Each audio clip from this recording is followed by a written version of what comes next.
Yes coming. More, आज पुन्हा late. नाही नाही, आज तुमची काही गाडी पंक्चर झाली असेल. नाही नाही, तुम्ही ट्रॅफिकमध्ये अडकला असताल, बरोबर ना? नाही नाही नाही, तुमची लोकल सुटली असेल. अगदी बरोबर ना? हीच कारणं देणार आहेत का? का अजून काय वेगळं? सासू आजारी आहे, नातेवाईकांमध्ये कोणीतरी एक्सपायर झाले, हां? का अजून काय वेगळं आहे? की चालता चालता रस्त्यातून अचानक कुठल्या त्या गाडीवाल्याने तुमच्यावर चिक्कल उडवला आणि कपडे खराब झाले, त्याच्यामुळे तुम्हाला उशीर झाला येण्यासाठी, बरोबर ना? मोरे अहो, किती कारणं द्या तुम्ही, हां? रोज रोज तुम्हाला कामावर यायला उशीर होतो.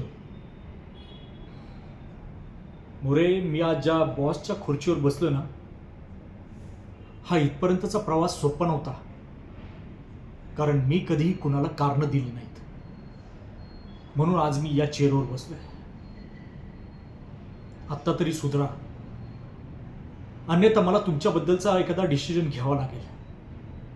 तुमची फॅमिली आहे, तुम्ही एक सभ्य व्यक्ती आहात आणि बऱ्याच वर्षापासून तुम्ही माझ्या कंपनीत आहात.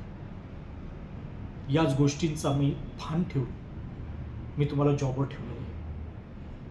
अन्यथा तुम्हाला कधीच कामावरनं काढलं असतं. जावा, कामाला लागा आणि याच्या पुढे मला कोणतीही कारणं देऊ नका, समजलं? गो.